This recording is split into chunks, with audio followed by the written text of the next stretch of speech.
We are live, it says, and hopefully we are live. Welcome everyone to Breakfast and Blockchain with the team from Helios. We've got Gav's getting some food. He'll be joining us in a moment, which is appropriate because it is supposed to be Breakfast and Blockchain. And we've got a special guest with us today, Jesse from the EOS Bees. He is very well known to those in the EOS community. He's one of the Eden Chief Delegates and really has done a lot to the ecosystem to raise awareness. And really, he's like a FUD fighter extraordinaire. So thank you, Jesse, for being with us today. Hey, guys. Good to be here. Hey, Jesse. So, yeah, and of course, we've got myself, Chris Barnes, Waxa, and Josh, all contributors to Team Helios here. And yeah, so kind of get into any key highlight moments of the past week in EOS.io that anyone wants to bring up. Queue up is the first thing we can talk about. I want to talk about the Fractally trial. I know Josh was there. He said it was good because we've talked a little bit about it. So yeah, I would like to talk more about it. So Josh, can you give us any insight that we might not know about at the moment? Yeah, well, I'll just remind you guys or if you haven't heard, how the trial went. So there was kind of an impromptu meeting last Saturday, which was the beginning, the first meeting of now reoccurring meetings on Saturdays at 1700 UTC. And in the first meeting, we had about 10 people. And so we were organized into, ideally you'd have groups of 6, but we only had 10 people. So we had one group of 6, one group of 4, and it was randomly done for the most part. And then we proceeded to, based on the Fractally white paper, go through the process of introducing ourselves and sharing what our recent contributions were. And then we had to come to a consensus on who was kind of the big enchilada of the week, who should get paid the most, and basically go through a ranking order. And the process that ended up working the best was the process of elimination. So we started with the biggest enchilada and kind of worked our way down until you just, had one person left. And it was basically the group deciding, like, okay, who really deserves the most respect, which is the word that Fractally is using as money. So it's not necessarily a coin or a token, but it's like another way of looking at what money is. Money is basically respect. And we kept score, and we're doing another meeting this week. We'll probably have a better turnout because people will have notice and stuff than last week, and we'll go through the same process and keep score. Dan is going to be there again this week, and I think he's going to take at least the first 30 minutes or so to share some updates, status updates, and the direction where things are going. So it should be more valuable than just the experience of participating, but the experience was actually really fun. And there were some reservations about, ranking each other and stuff like that, but I don't think there were really any hard feelings. It'll be interesting to see how it goes this week. And yeah, that's basically it. There's more to talk about, but in terms of that particular trial experiment last week, that's my little digest of how it went. How long is the conversation now? Is it 40 minutes, 60? Like, how's that set up?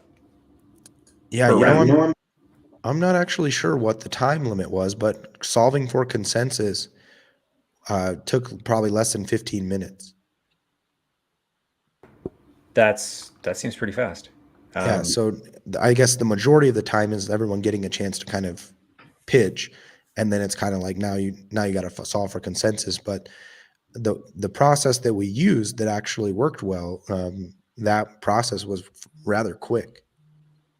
So maybe still like 40, 45 minutes, maybe an hour at the most per session. And to be honest, I'm not exactly sure what the exact time is at the moment. I suppose that's part of the experimental phase, right? Is how much time is enough. I'm going to add Gavriel to the stream. It looks like he's situated, has himself some breakfast. Welcome, Gav. Hello. So we've got a comment. Monahar is watching. 5% inflation is too high. EOS should focus on core plus dev.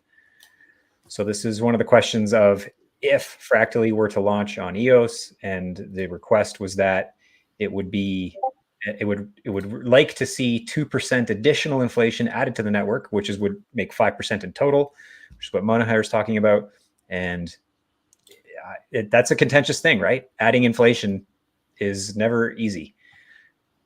What do you guys think about that? And how is that? I mean, sounds like Dan's kind of backing away necessarily from being like this EOS focus. It's more Fractally is Fractally, and any chain can adopt this. And if EOS wants to, then they can.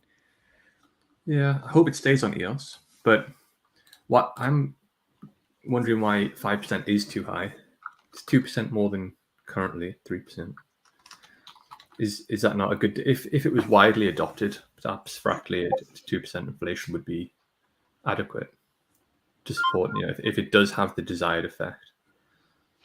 I'm still only a quarter way through the white paper myself. Does it explain the use of like the purpose of the 5% inflation, or just states it that this is what it is? Josh, do you have a greater insight into that? Yeah, I'm not going to comment on it at the moment. Okay, I think I can the distribution system. The inflation is going into a Bancor relay that's being that has the respect token in EOS in that liquidity pool 50/50, and it's basically funding the respect token that's being allocated to the people working in the fractal. That's being like people vote on, like what Josh was just talking about, and I'm personally okay with. I think that we're at a point, at least in EOS, that we're kind of in emergency mode. We need to do kind of pretty drastic things, I think, to incentivize activity, and we want to reward people, these early adopters. We want to reward early adopters in the beginning. So I'm okay with the inflation personally. Yeah. Interesting. So here we got Phoenix. Welcome, Phoenix. He says, "Morning, lads." Which I think it means yeah, because yeah, right. He's got a comment here. "My understanding is Fractally on EOS will be one of the many Fractally versions." I think that sounds kind of what the intention is. Yeah, from what we understand, Fractally is going to be blockchain agnostic. So if EOS wants its own fractal, then EOS is going to do it, and we'll see if some other chains also do it, and probably a lot of people in communities outside of the blockchain, are going to find outside of like the Web3 community are going to find Fractally very useful for what they're doing. And shout out to Phoenix, by the way. I don't know if you guys know, but Phoenix has been organizing hackathons for the EOS community, and maybe even for EOS.io Mandala. I haven't watched the replays yet from their meetings, but an opportunity arose, and Phoenix is really taking the lead on that. Yeah, absolutely. He does also, Phoenix does some great little rants of his own. He's got his own channel. We'll get a link maybe and throw it in the comments later. Yeah, I like watching his rants. Yep. Rants to counter rants. So Josh, was there a round 2 on the trial, or was it just one round? Yeah, good question. We didn't have enough people to do a round 2, so hopefully this week we get to do a round 2. It's just based on the number of participants. So would that be, is it 6 per group? So you'd need 6 groups, 6 times 6. Yeah, ideally we'd have 6 groups. Yeah. Okay. So is the inflation thing like, does that work by adding 5% inflation on top of the 3% of the underlying blockchain that is using it? Because surely if it's cross-chain, then it still depends, and it's an add-on to the existing chain dynamic or tokenomics. So is it 5 plus 3 in the case of EOS with Fractally? The ask was just 2 plus 3 to make it 5 in total. But here's a great comment from Phoenix that so the real question is for those versions outside of EOS, how those Fractally communities obtain money flow for the value of those Fractally tokens.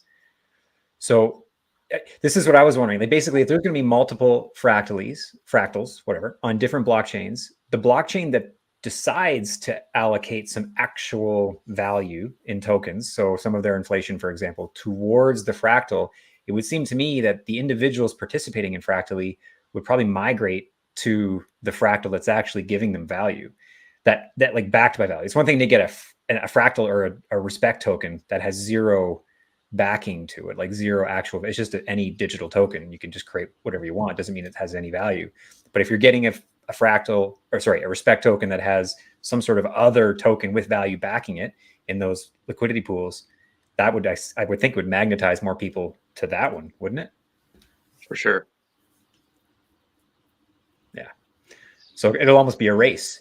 So maybe that's part of the messaging here is, look, anybody can do this. Whoever does it first has the advantage. So, and that's probably part of the business case.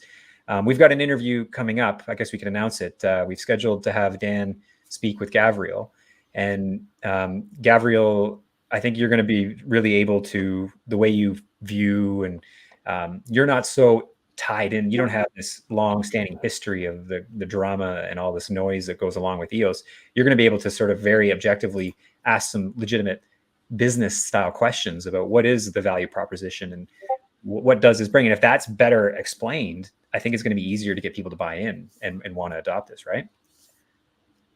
Yeah, like again, reading through the white paper, I don't want to give away all of the questions that I'll be asking, but just in terms of the focus of public goods and its understanding, how does that support a commercial ecosystem? How do we, in blockchain, with our philosophy of open source, how do we actually build a profit motive, profit driven commercial ecosystem, so that we don't have to depend on inflation through tokenomics to fund giving away money to produce public goods?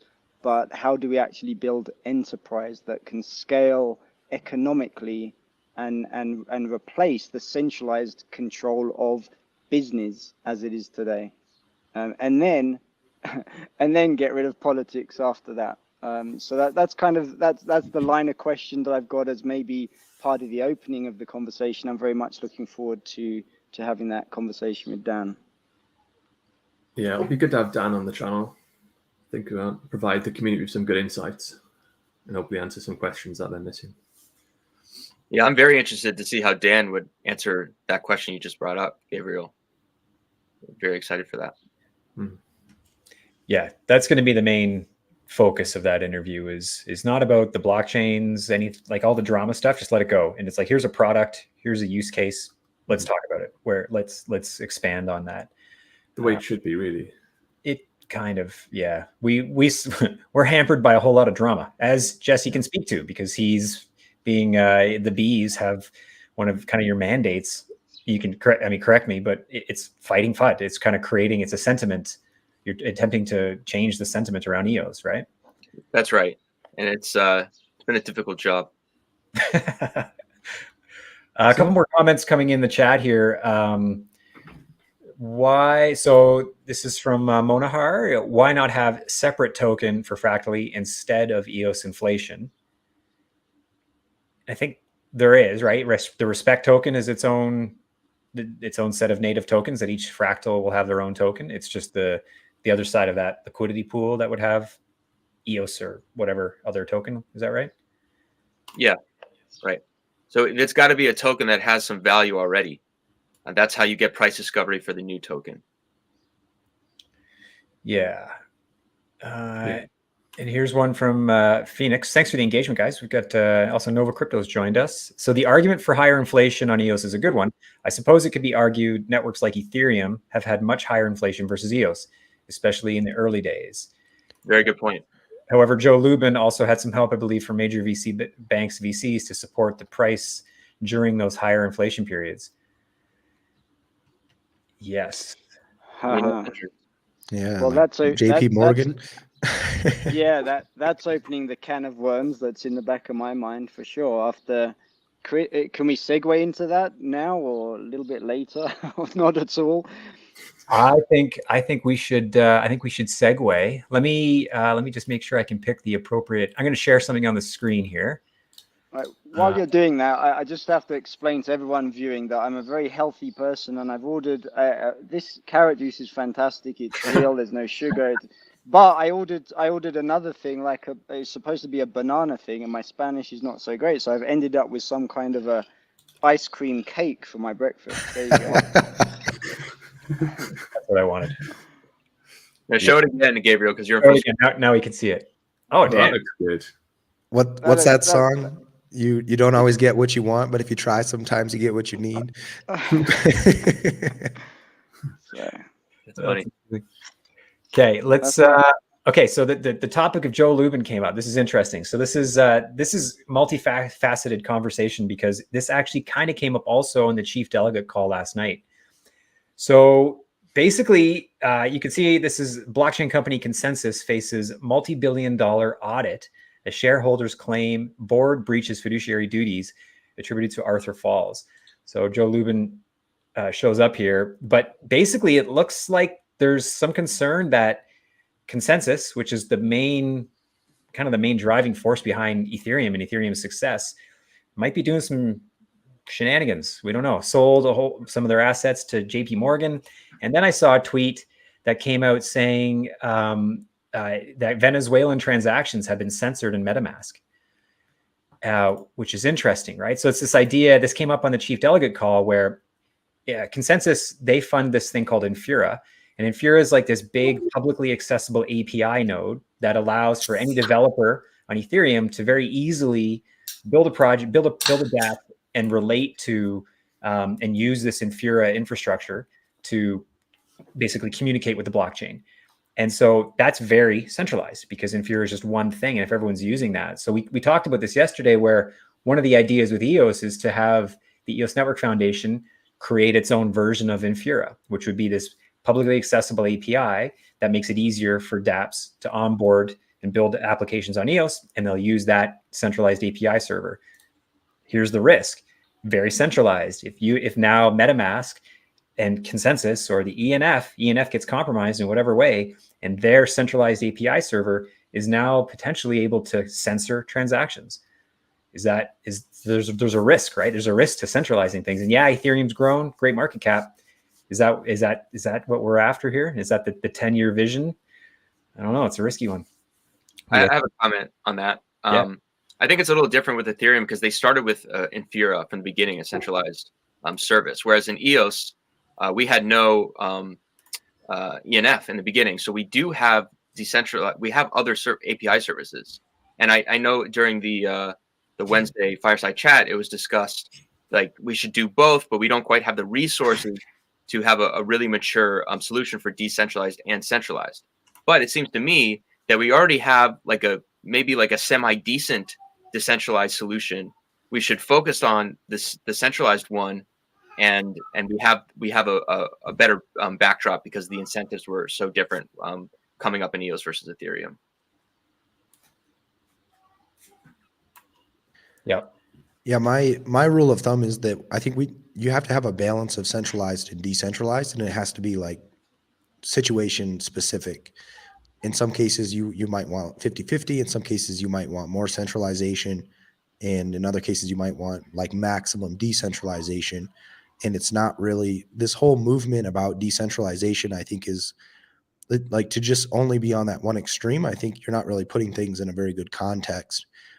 It kind of is a case-by-case situation. So the question is, can EOS in this example, avoid a mistake that maybe Ethereum has made by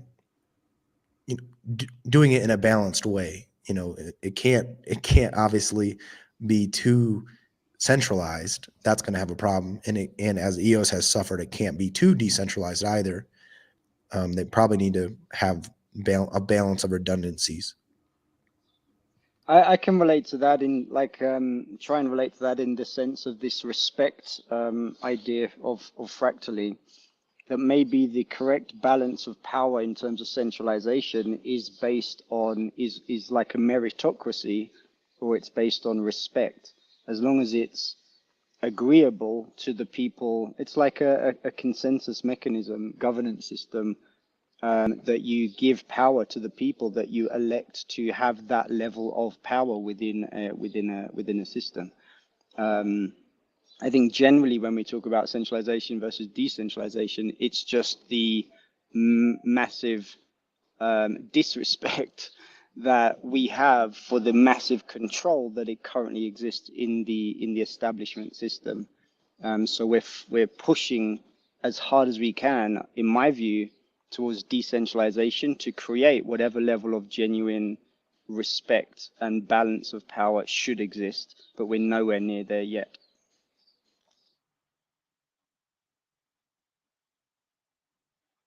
Yeah, this is the tweet. So who knows if this stuff is accurate or whatever, but it says just in MetaMask has blocked Ethereum transaction in Venezuela, citing compliance with laws. And here's a comment. Project North Star, interesting name. The transaction resulted in legacy financial institutions such as JP Morgan Chase acquiring an influential stake in MetaMask and Infura, two of the most widely used infrastructure tools in Ethereum.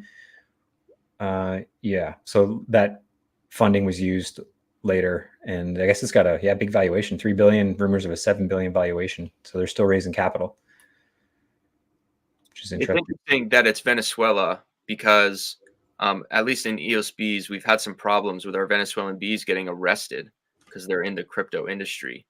And I've obviously been in close contact with those involved.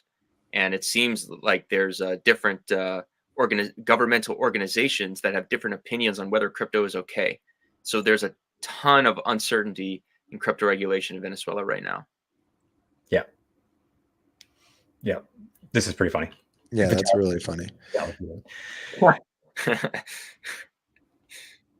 Yeah, the Venezuelan thing is nuts. Like so many, if you go, the number of individual vendors who are using EOS as a currency is pretty awesome, except a few people have ended up in jail, and they may even still be there. Like it's pretty horrible. They are still in jail. It's sad. It's crazy. It's like a year now. Well, the first people they have released, but then there was a second arrest, and the second people are still in there.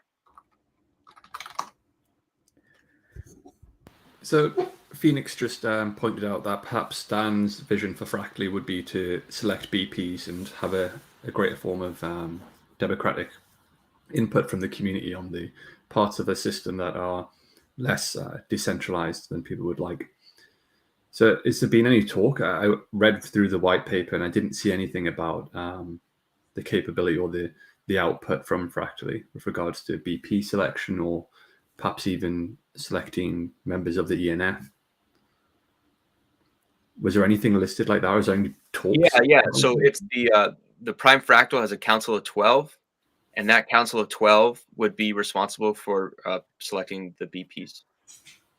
They select all BPs? No, 11 out of the 21 is the vision.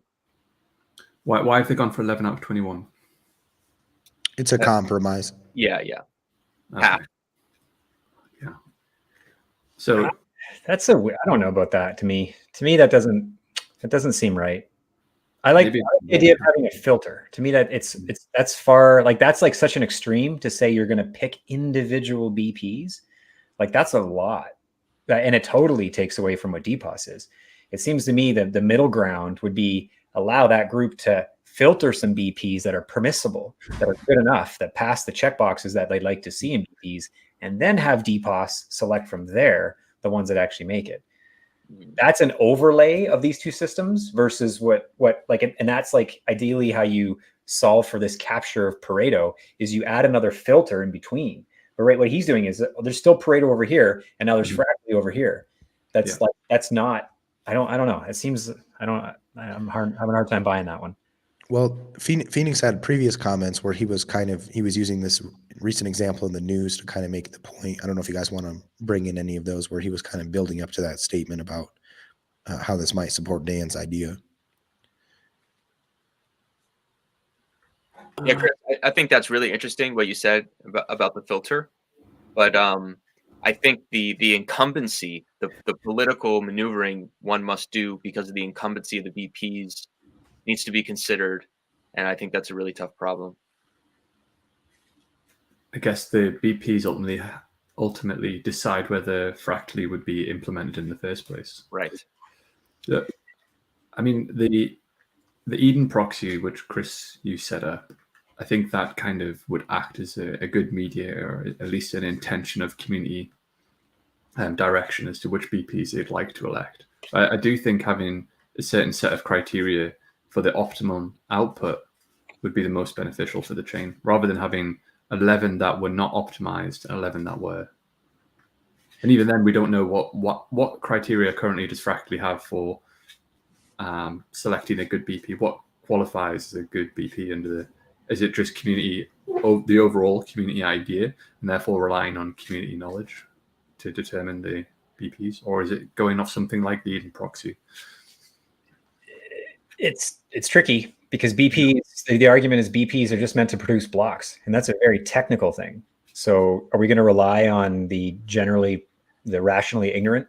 No offense to the generic community member, but we're not all devs. So are we really the appropriate people to judge the technical prowess of a BP to be able to crunch blocks? And then I like what Phoenix is saying here about centralization could apply with underlying ownership of BPs. No one talks about that, and it may not be fully known given the BPs are private companies. Yeah, that, and they don't even attempt to communicate, generally speaking. The vast majority of the top BPs in EOS are faceless. They're just this company. And it seems like Eve is sort of a gatekeeper to being able to communicate with a lot of them. And so on one hand, that's good because someone can communicate with them. On the other hand, that is brutally centralized. And it certainly isn't healthy as far as long-term growth goes. So it's almost as if we need more than one person talking to BPs. Well, ideally the BPs would be talking to the community anyway. I don't know. It seems strange that they're not. Is that correct, Chris? What you said, that the kind of the purpose of the BPs is purely technical. Does it not tie into governance of anything else? Well, that's just main. Good point. Exactly. No, I think there's more to it than just producing blocks. This is an argument that's ongoing between some think that the BP's role should be completely relegated to just block production, nothing else. And then not even hosting APIs. That's the thing that came up yesterday, is it should be just block production, which doesn't include hosting an API. And so because running a BP is actually quite simple compared to the technical difficulties of running an API. And so because Aaron was saying that, and the immediate thing that popped in my head is if running a BP is easier than running an API, then wouldn't it be better to have people running APIs also then run the BPs, since it's easier to go back? And if you do have an issue in the network between the APIs, isn't it better to have them all communicating so they can resolve it? And isn't that essentially what BPs are supposed to do? If there's an issue, they're supposed to be communicating to resolve it. And then there is governance issues, Gav, like increasing inflation. If a BP is just there to produce blocks, how do they weigh in on increasing inflation or not? Or how do they weigh on deciding whether they want to keep supporting the ENF? Because Eve mentions that a few times, right? He's just a dude, and he's requesting things of the funding from the BPs like anyone can do, and they'll either give it to him or not. And if the BPs are just this block producing robot, well, how are they able to make that decision? There's a contradiction of wants there, where it seems to me it's kind of want our cake and eat it too. If we're gonna go and aside from that, the main point that the Eden experiment, Dan's book, More Equal Animals, the Fractally white paper, all this stuff is basically trying to point out the value of fractal governance versus like token weighted voting, for example. There's a lot of issues going on that, like just a couple of weeks ago, I saw 2 DAOs or smart organizations, or however you define them, were having issues with token weighted voting. One of them was malicious and one of them was accidental. They accidentally, locked themselves out of their own treasury. Jeez. And they had to get enough votes, and they had too much voter apathy so they could re-access their own treasury. Yeah, well, that's in voter apathy, right? EOS was envisioned to have this great participation from token holders, where you can vote for 30 BPs and spread your vote around and be an informed voter. But time and time again, rational ignorance seems to prevail, which is a point in Dan's book. Like, he recognizes that this is a bit of a problem, rational ignorance, right? It's rational to be ignorant on certain things, because the amount of time it takes you to invest to learn about something, you do not receive back in commensurate value. So you're just rationally choosing to be ignorant. And that's a big problem with democratic elections, because not one person can surely know all of the different political decisions and the platforms of each individual member and what their position is on each of these individual political decisions. Like, it's too much. So you don't. That's why Fractally and the Eden process is so good, because you end up in a random group of people. You don't need to know everything about everyone and all that. You just have a conversation, and right there you can sort of decide who's vision, whose ethos aligns with yours. Yeah. Let's see. We got lots of questions. This is an interesting one from Mohan. Buying respect. This is about Fractally. Would mean the rich would have more voice instead of actual community or devs. Does that make sense? Can the respect, can the chain be captured? I still don't understand the value necessarily of what the respect token does. Like, is there DAO power with that token? Is there governance decisions related to that token? Yes, it's governance decisions on the Fractal. Okay. Stake weighted? No, it's for each team, there's teams. And then if a member of your team gets the most tokens in a 20-week period, I believe, then they get a seat on the council. So I guess it's kind of stake weighted, because the more, but it's not stake, it's like vote weighted. If you're voted with enough tokens, then you get a seat in the Fractal council. Are these tokens you can buy? Like, yes. could I just buy my way to having the most Fractal tokens and therefore the seat? I don't believe so. So you could buy them just to speculate on them and participate in the DeFi stuff, but it's specifically about earning votes in the weekly meetings for a council seat. Which is then associated with a value in respect tokens as well, rather than it being determined by the respect value quantity. Right. Right. Okay. Were you there, Jesse, at the trial last week? No, I didn't even know about it. I'll be there tomorrow. Yeah. Yeah, right on. I think I'm going to try it out as well. See how it goes. Yeah. And what if you're getting paid already to do work? Like, so if you have a job that's related to EOS and you're already getting compensated to do that work, do you still like pipe up and say what you've done as far as it relates to other people who are doing things that aren't paid necessarily? I think that's got to be factored in by the people voting for you. Okay. It's a good point. Yeah, it's a really good point. It's not just about what your contribution is. What's your contribution relative to how much you've already gotten compensated for that contribution? And Dan mentioned last week that you could also factor in lifetime contribution too. So like if you know somebody, like for example, Dario, who is basically the guy that EOS support was originally built around, Dario was doing a job for the community that he wasn't being compensated for years and providing a value. And when the opportunity arises in these weekly meetings, you can recognize like, okay, Dario, I realize things haven't rebalanced for all this contribution you've put in. So here's an opportunity where we can kind of, begin to rebalance things. Yeah. That's interesting. It's a community decision, isn't it? It's the group decision. Because you can't really quantify a cutoff point for, or really quantify the amount of value someone's given over such a long period of time, or even a short period of time. It's quite difficult. So it's subjective every meeting, isn't it? Yes. And it's up to the group to decide the value of that. I agree. This is what I'm struggling with, is the subjectivity of earning respect by a group vote. And who's going to really appreciate the intricacies or the time or the effort or the skill or the learning that has to go into being competent enough to get something done? How do you continue to assess that on a subjective voting basis? I mean, it's an amazing direction. I think it's incredible, like innovative ideas, but there's definitely seems a lot of challenges to get it right, get the balance. But it's an experiment at this point, right? Yeah. Yeah.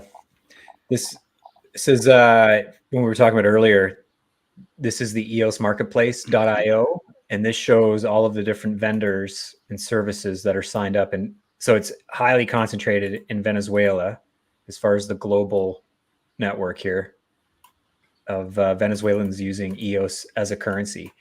And it's pretty wild. Like if you zoom in and you go into some of the city areas, you can see like it kind of breaks into even the type of vendors. So like this looks like transit, food, something to do with tractors. I don't know, but I saw like there was barbers before, and I mean there's healthcare, clothing, Yeah, Maybe. Patrick said there's like 68 spots in Uganda. Oh, Uganda. I can give an update on that. I've been talking with Mr. What does he call himself? Mr. EOS Marketplace or Maurice Vonegas. yeah, Maurice. And I'm giving him access to some of the bees in Vietnam and India and Uganda, and we want to create an EOS Marketplace in those areas too. And so we're working closely, and hopefully we can kind of get it at the level that Venezuela is. This is really impressive. It's a brilliant website. This, you really see what industries using it, what type of economy. It's really good. So Jesse, how many members of the Bees do you have now? Law firm. It's been so at one point we had almost 200 members, and then we switched our incentive model that caused a lot of bees to leave, and now they're coming back a little bit. So like around like 120, 125 right now. That's good. But we expect to get the rest back and more eventually. And whereabouts in the world would you say is your highest concentration? Vietnam and Turkey. Vietnam and Turkey. It's great. And you have, how many countries do you cover now? Well, countries, I mean, like the French Hive, for example, they've got like 3 or 4 countries represented. The English Hive, we've got like 8 countries represented. And of course, Vietnamese Hive, only 1 country. Mm-hmm. I haven't really thought about it in terms of countries. Probably maybe around 20, just off the top of my head. So really Jesse, maybe can you take us through what they would be doing in Vietnam? Like what kind of interactions they're having? Are they looking to attract developers, or are they looking to support founders who are running projects on EOS, or like what's the general picture for a country like Vietnam? Yeah, so or Turkey, whatever. So we call them hives. So each language is a hive, and they get an allocation based off of an algorithm that factors in GDP per capita and Bitcoin search in Google Trends. So their crypto culture, and they can take that bounty and do whatever they feel is best for their locality. And so some of the hives are developer focused, like India, for example.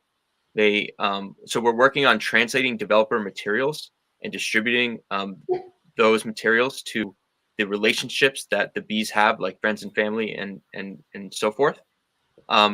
Other hives are more, I guess, investor focused, just kind of like hyping the story of EOS. Like we have a great story to tell. We've gone through a lot of trials and tribulations. And so those are like the 2 kind of buckets, investor and developer. And I will say that it's we don't have a lot of, and this was described in the blue papers that just came out. We don't have a lot of great educational material for developers. We have some, but we need to have better. And when those come out, we'll have them translated and eventually pay for ads on LinkedIn, for example. That's my background, digital ads. And so, yeah, that's kind of how that works. Yeah, that's cool. Growing when dev bees. Oh, sorry. When dev bees. Yeah, so this was something that came up in the first Eden election during a round with our Korean Princess B and Jimmy D of Jenner EOS. And he made the argument that why aren't the bees doing development work? And the language barrier was kind of a messy kind of thing to watch. But if I was there, my response would be on our blockchain, I would say, especially before the bees came about, 99% of the work was going towards development work. And we had very, very little marketing. And we all remember that everyone is kind of begging block 1 when marketing like we've never seen before. And so I do not think it's appropriate to have bees doing development work for EOS Bees. We have plenty to do in just the marketing space. But we do want to onboard developers into the EOS community, not necessarily have developers that are bees. So here's a further continuation of that. And thank you, Phoenix, for this. Could you take the bee model and apply it to create Swarm for newbie devs? Absolutely. But I'm not the guy to do that because I'm a marketing professional, not a developer. But totally. And I would, if anyone wants to take that up, I would be very happy to talk to them. Yeah, it's a different swarm of bees. I see. Okay, so I misunderstood what you were saying. I'm sorry. Yes, that could happen, but I'm not really the guy to do that. Fair enough.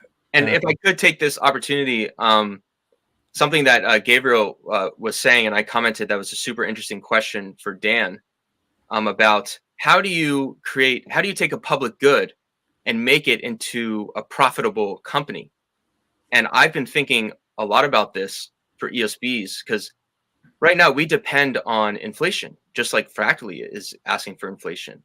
And I see it as a two kind of phase approach where you use inflation or whatever the public good is to create a big enough like a critical mass. I guess in physics there's this concept of critical mass. Once you reach critical mass, then you have these interactions that just happen naturally. And so for the bees, when we get so one of the visions of the bees is we are distributing information about EOS in all these languages. We are gathering followers in those languages. And as EOS grows, the bee accounts will become influencers themselves. Once we get to that point, then we can go outside of crypto. We can go to a company and say, hey, company X, we have a team across 14 different languages that have 100,000 of followers in each of the language. So if you have a global product or service that that is targeting, let's say, males 20 to 45, because these are the people interested in crypto, then we can accept fiat currency from that organization, promote it to our followers, and then convert that fiat currency into buy pressure for whatever blockchain we're on. And that would allow us to get off of inflation and become a profitable company. So we've talked about that quite a lot, Jesse, haven't we? We fleshed that out quite early on. Right. Do you mind if I go into it a little bit and ask you a couple of questions? Sure. Okay, so the way I was looking at it previously when we last talked was that your audiences for your influencers are going to be very specific within the subculture and ecosystem of crypto. Right. And you do fit into that. You will have a niche of, majoritively male, etc., within a certain age bracket. Right. So there will be a limited amount of companies you could go to who would have a similar target audience, but then you'd have to find someone who is not only has the same demographic type, but also has the interest of crypto and then the product which they're trying to sell. I disagree with the second point. Okay. I don't think that they need to have an interest about crypto. They just need to have an interest that males in a certain age group has. Because, like, for example, just because you're interested in Bitcoin doesn't mean you're also interested in cars, for example. So if you have males 20 to 40, they're interested in cars. Like, because they're interested in Bitcoin, that doesn't mean they're not interested in cars. I guess it really depends on what type or what level of granular market research the company selling the product wants to reach out to, So what type of audience are they trying to reach? And if it's as granular as sometimes it can be, then it won't apply. But if it's more broad, like you say, general interests of the particular age group, then it should work. So branding campaigns and product awareness, etc., could be viable. So yeah. Should be interesting. So here's some comments that I think are interesting to add.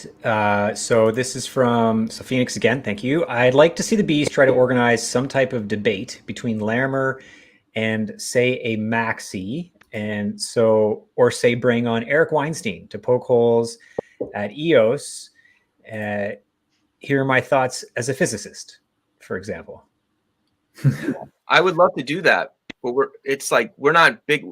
If we have a certain amount of followers, if we have that blue check or that white check mark, then we can get their attention and potentially ask them that. But right now we're kind of small for that request. And that's Monahar also then, right? Any plans to get some big influencers into EOS Bees? And I understand you can probably speak. You do have some relatively big influencers in particular. You got a Turkish guy who's quite popular, but maybe you can talk about that a bit. Yeah, so we have to start somewhere. And so we're starting with mid-level influencers, 10 to 100,000 followers. And once we do that, then we can go bigger with a bigger budget. We have to pay these influencers, and they're not really that cheap. And so, yeah, that's the vision, to get to bigger influencers so we can reach out to Ivan on Tech and Eric Weinstein and get Eve and Dan into rooms with these people. I mean, every single member of EOS Bees is an influencer. Technically, it's just the audience that they have might not be as large as what we currently classify as, a stereotypical influencer. But everyone is influencing. Yes. And together as a unit, when you do your is it call all bees, something equivalent to that? Is that what we call it? Where you would get every single member to swarm all bees, right? Yeah, the swarm, yeah. So when we get all those members together to reach out to all of their audiences about a single topic, that generally can be really influential and really boost the awareness of any single campaign out there. So that it has great capability. So as a unit, you are one giant influencer, which is very clever. And where the bee analogy comes more into play, it's the hive mentality. Any plans to go to other EOS.io chains, Jesse? Yeah, absolutely. But from where we are right now, we're still figuring out our system and the best way to do things. And like, for example, we're running on spreadsheets right now because Hypha isn't ready, Fractally isn't ready. And so my thoughts are, once we get it really solid on EOS, then we can, talk to work a proposal like on Telos or like the Wax Academy and stuff like that, step by step. Yes, Patrick. Yeah. Okay, so you mentioned Hypha, and so I'm curious. I know, Josh, you've been spending a bit of time liaising with that team. Is that the right word? I don't know. But do you know any updates on what they're up to these days? Yeah, this morning. Oh, they okay. just came out with an update. They have a video that I haven't got a chance to watch, displaying their new UI, and I've been kind of looking at some of their meetings. They're certainly working very hard on coming out their new UI. I think it's very close, and so I'm very anxious to ping my rep on Hypha to see what's up. Yeah, Hypha is also doing a fundraise at the moment, and they're kind of figuring out the best way to approach that. They've been exploring a lot of options. In their Discord server, they're pretty open and transparent. So if you really want to follow how a DAO functions, they're like a really great example. They're kind of doing it in a meta way, which I guess a lot of DAOs claim to be doing that. Like they're a DAO that's building DAO tooling in a lot of ways. I mean, it's more than that, but it's actually just quite interesting to just kind of follow the conversations in the Discord and see how they operate.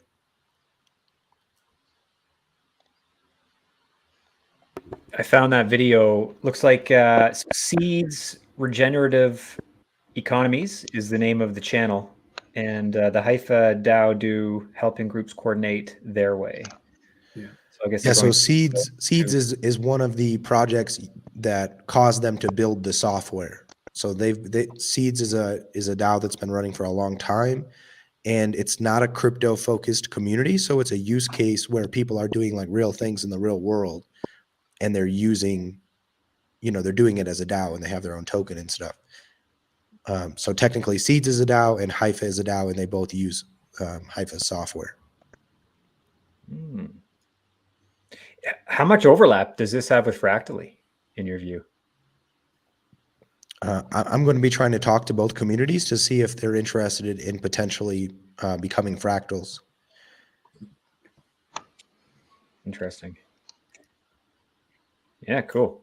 To me, it doesn't feel like to me there's much overlap. I know there's a lot of work to be done fractally, but fractally seems more like how do we select leaders, and Hypha is more like how do we organize teams. It's kind of how I think about it.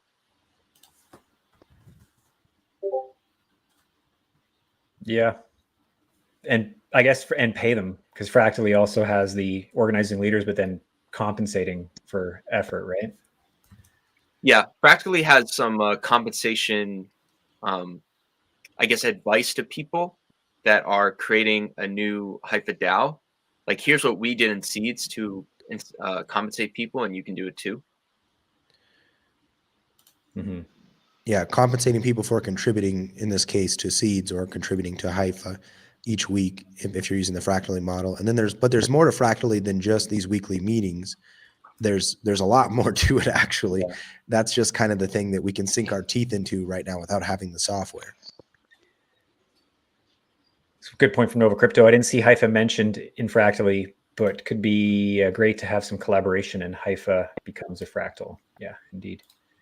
So, okay, Josh, you mentioned like we're just talking about this part we can sink our teeth into. So I haven't read this white paper. It's 49 pages. I mean, I get there's a cover page, so maybe there's only 46 of actual content, whatever. That's is the expectation that anybody who's going to understand this needs to read and understand 49 pages of or whatever of a white paper? Because I don't recall like any really successful enterprise. Like I joined Facebook, I don't recall reading anything. I logged in and it worked. Like any big application that captures this mass of people shouldn't require that amount of learning curve, should it? Right. Yeah. They're breaking it down into more pieces and working on communicating it beyond the white paper. And there's already a lot of feedback and upgrades, going into even what's in the white paper. But, the message does need to be communicated. I like the way it's described on their Twitter. If you look at the Twitter bio, to me, like that kind of says it all, in terms of like an elevator pitch. The Go Fractally Twitter. Yeah, I'll find it here. I think. Oh, sorry, Gabriel. Go ahead. No worries. Just checking my mic. Back to these points. One here, we're talking about Fractally and how it's like you need to read a white paper to be able to make use of an application. Same with the conversation about the bees that you guys were having with Waxer, about males. We need to look short term, and we can also project out to what it has to be and become longer term. I can't imagine that if that crypto will only ever have males as the dominant like market force. So it might be like the entry market. It might be those, whatever you said, 20 to 40-year-old males into cars, cars and crypto instead of beers and blockchain. And that's the beginning. That might be seen as the beginning, or that's the biggest audience that you might have as it begins to scale. But it's not where we end, right? If we haven't got the ladies involved, then we're not doing things right. It won't be able to so exactly, there won't be blockchain babies. what do you blockchain babies? So it's the same with Fractally. Like it's a white paper they've already making. It's not just a white paper.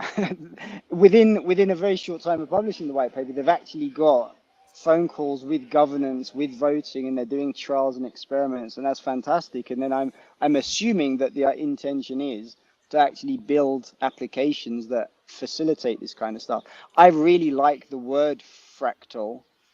And I think it speaks to the idea of decentralization, because you end up with many, for want of a better word, not trying to be technical, but nodes where you've got, or clusters or micro economies that are all doing something of their own accord based on their own individuated micro governance system.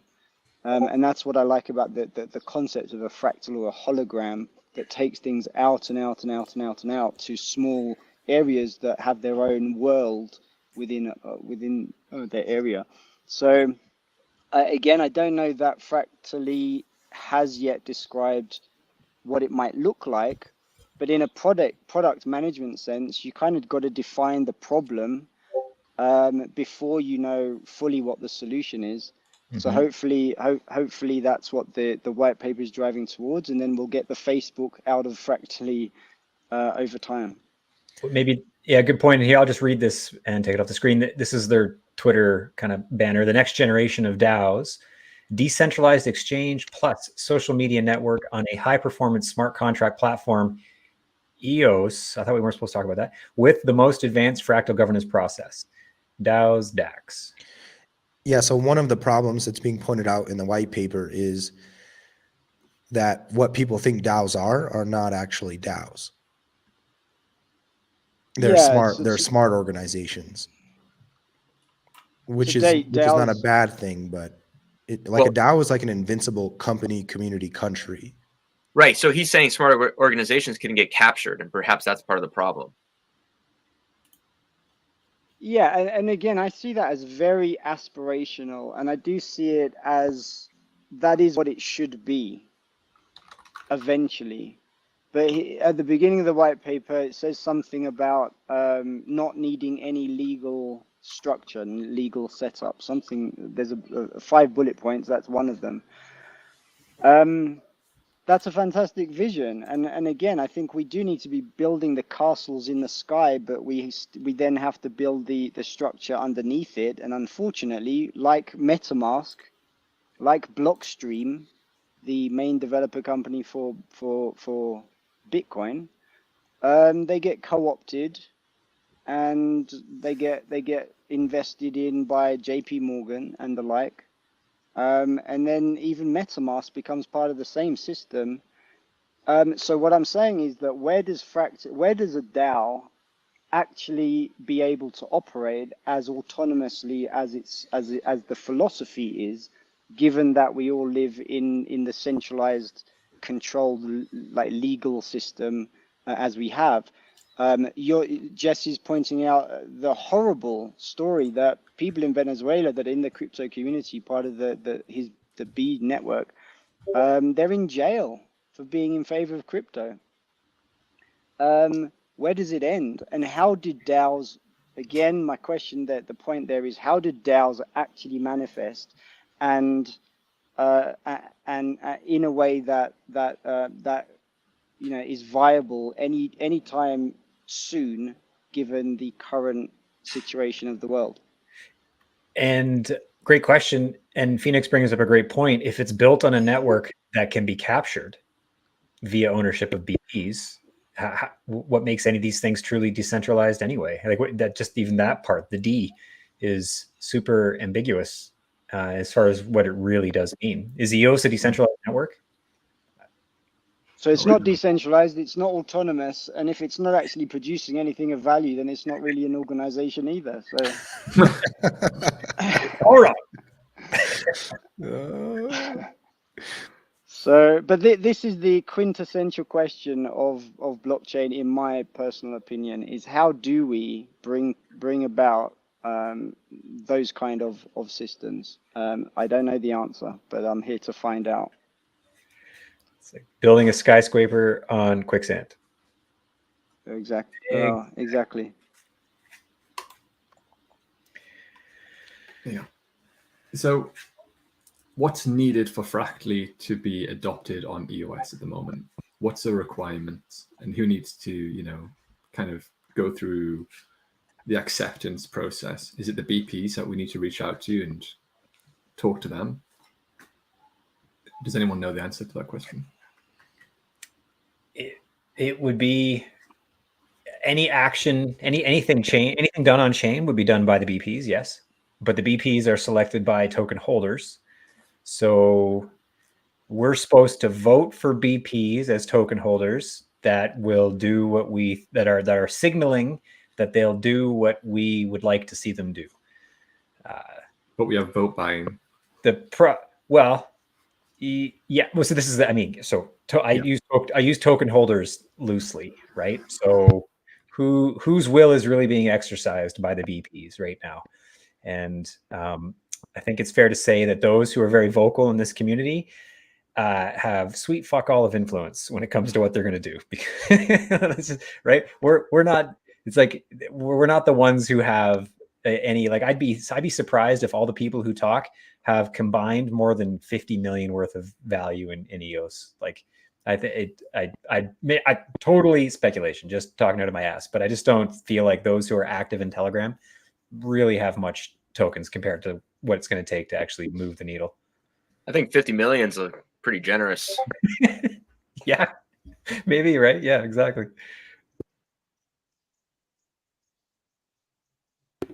So we need BP buy-in, ENF buy-in. Do they need to? Because Eve was kind of saying that he doesn't need, or I don't know what, I didn't quite understand all of his comments the other night on the fireside chat. But he's saying that the ENF don't need to approve anything, or they don't have anything yet to approve. Yeah, there's changes that have to be made.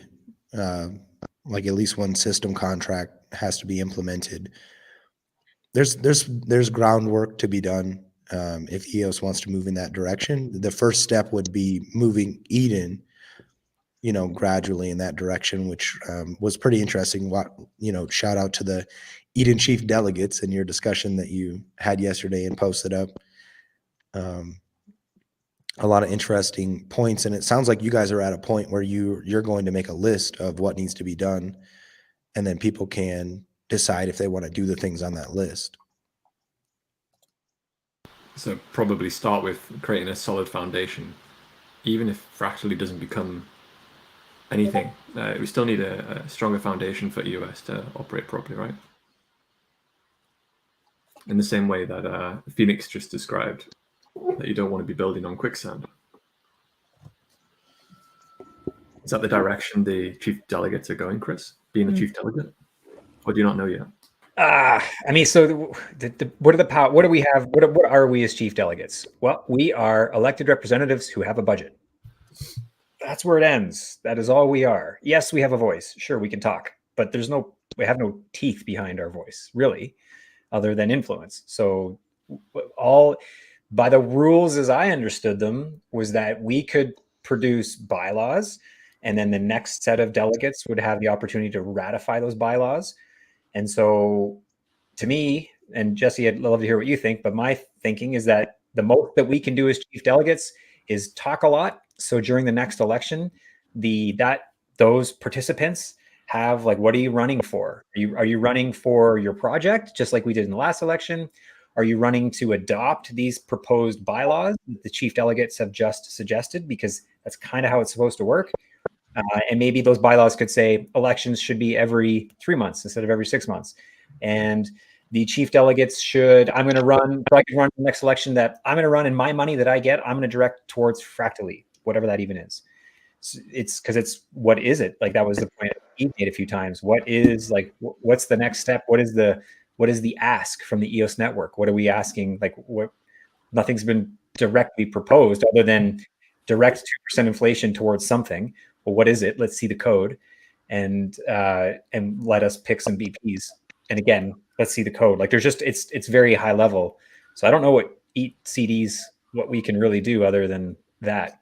What do you think, Jesse? Yeah, I agree. I think all those things are fair game to pitch in the next election. I think that if a chief delegate is just focusing on their project, which is really what I've been doing, so maybe I'm a little biased by saying this, but I think that's okay. We're trying to improve the EOS blockchain. It would be great if we can lead in a more governance sense, but obviously it's been well documented. It's been very challenging for us to come together to make decisions on a kind of governance model. But yeah, but if a person running wants to run and try to do that, I think that's very legitimate. Yeah, here's a good Nova Crypto point, right? There are people that still ask, what is Eden, right? We still don't know. And it's completely accurate, Patrick, you're right. Like we still haven't, we first, when Chief Delegate, we just had our 20th meeting. So like we've been doing this consistently since October.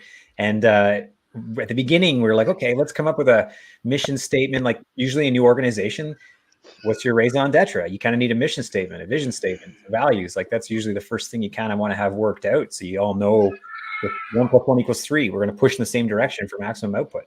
We kind of gave up on that. We realized this, we didn't know. Like, and is it up to us to just impose what that would be on the entire organization? Was that clear during the election that that's what the function of the chief delegates were going to be?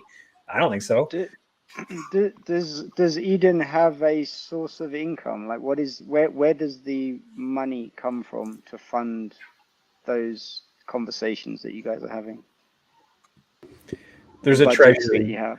Yeah, we've got it. So the EOS Network Foundation paid the Clarion team, which is now the Fractally team, so Dan's team, to build this Eden OS software, this open source software that is being used to run this Eden thing, which is the elections and the treasury. The treasury was then funded also by the ENF, which came from the block producers. So it all comes from the block producers first. They gave the ENF some funding, and then the ENF was in charge of that funding. And so they've directed 260,000 EOS towards this Eden treasury, of which there is 212,000 EOS remaining. So and then 5% monthly distribution of that treasury towards all of the delegates in Eden. And I get told that a remit is a European word, so maybe it doesn't translate. But like, did the ENF or did the BPs give a remit, meaning a scope of purpose to Eden and for the budget, or did they just say, here's some free money, go and have some conversations?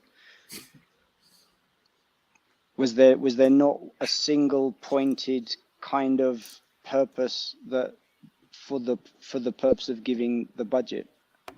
We're all grinning at the obvious question that has no answer. It's excellent. Okay. Well, I think it's somewhere in the middle of those two options, but it was kind of humorous the way it was presented. Yeah, I mean, technically, there's Eden OS, the software, and then there's Eden on EOS, which is the first iteration of it, like a private society. And you guys all know that you have to pay 10 EOS to join, and I think that's actually supposed to be an annual fee, even though that might not be built in to the thing. And so then there's these elections to elect delegates, and the clarity of among the people, the members of the organization, among how do you choose. Like, what is the purpose of selecting the delegates? Everyone has kind of chosen it based on people that want to contribute things primarily to EOS or to help increase the independence of Eden and its members. And it's a little bit 50-50 split between helping the Eden members and helping EOS, or maybe not 50-50, maybe it's leaning more toward EOS. And that's kind of what the members have decided that it's for. So the last election, people were selecting people based off of projects they were going to support with their budgets. And it was a combo, right? Some people ran on projects, some people ran on services they might offer. That was more mine. Lovejoy didn't really have anything in particular, I don't think. When he ran, I'm pretty sure so there was this idea of selecting for just trusted personalities as well. Yeah. Yeah, the original intention behind Eden was to solve for consensus builders to be representatives based on the book More Equal Animals, and to propose that Eden is funded by inflation by the BPs, and that fractal governance would take place, move in the direction of taking place on EOS. And a lot of people have kind of lost sight of the original vision. Maybe it wasn't repeated well enough. And so now they're just kind of questioning their reality. So how about a manifesto? How about the delegates write a one-pager on what the values are and then towards a purpose? Good idea. Like the advert that Apple, yeah.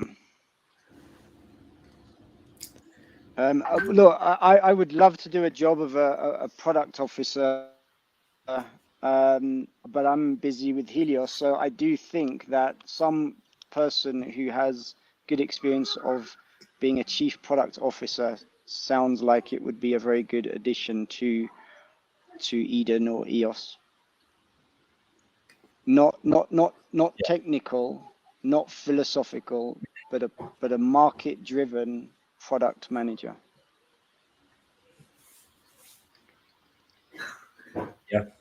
Yeah. Here's a comment from Phoenix that I thought was interesting. How are the BPs convinced to adopt a new mechanism to select BPs given their incumbent advantage? Seems like sticky business and a misalignment of motives. Yeah, sure does. So this was part of the idea that I came up with that I introduced in the last CD call. So basically, it's instead of allocating all the inflation to one prime fractal that speaks English, if you allocate some of the new inflation to the languages represented by the BPs, that would help this incumbency problem, I think.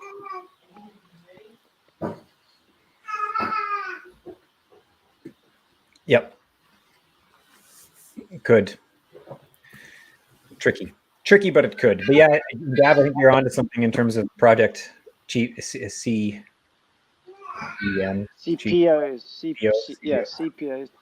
Does Fractally need one of those too? I mean, I have no idea. Like, I'll read the white paper. I'll have a good conversation with Dan Larimer next week. Very much looking forward to that. More so after this conversation, and we'll see what kind of focus he's got or the organization has got. I'm super curious.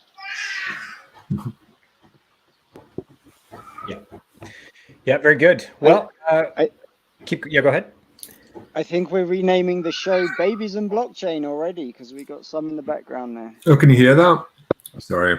Yeah, no worries. Yeah, we got to get Robert on here, and I'll get mine in the room and make this a family event. Family affair. Gabriel already has the jungle gym. That's right. You can see that, right? It's looking pretty good. I might jump on that myself after the call. Good man. Yeah, well, we've gone on for, this is pretty good, hour and 13 minutes. Great participation from folks in the audience. Thank you. Jess, anything else you want to talk about while we're here since you're our special guest? Yeah, I just want to say thank you guys for inviting me. I'm honored to be the first guest. I'm very excited about Helios and what you guys are doing, and Brock and his marketing power. I'm very into obviously marketing, and Brock can get on all these shows. He is the ultimate influencer right now for EOS. So I am very grateful that you guys decided to stay on EOS. I'm looking forward to seeing all the great stuff that's going to come out of the Helios team. Yeah, he's a couple of EOS name drops on the Fox Business segments he's been on. Mm-hmm. Yeah. Keep it coming. All right, well, I think we might as well wrap it up. You guys down with that? Yeah, let's do it. We don't have a fancy sign out, and I don't think we should ever really attempt one either. No. I think you should ask people to do certain things, though, Chris, at the end of the videos as normal. What, like handstands and shit? No. Call to action. I think one of them right. is to visit Jesse's website. What is the URL for the bees, Jesse, or whatever link you want to send people to? Yeah, check us out, EOS_Bees on Twitter. Our Discord link is on there. We are doing swarms. We're paying for swarms now. And so it's very easy to sign up. You go on our Discord. If you see the orange name for your language, that's the person to talk to. That's our Princess Bees in orange on our Discord. Sign up. If you're okay with showing your face, that's our civil protection procedure. You show your face, say the bee code. I will not insult or cause a negative reaction. You could be eligible to receive rewards just for liking and retweeting posts. So if you're interested in that, come check us out. That's very cool. And there was another thought there. Oh well. Maybe come back to me. But Josh, do you wanna tell people where they can go for what's happening with the Fractal community? Yeah, there's an online community that's been formed where we are hosting the events and basically onboarding, making it easier to onboard people into Fractally. and participate in the process. The link at the moment, I don't have a good short link to give you guys, so we'll just put it in the description.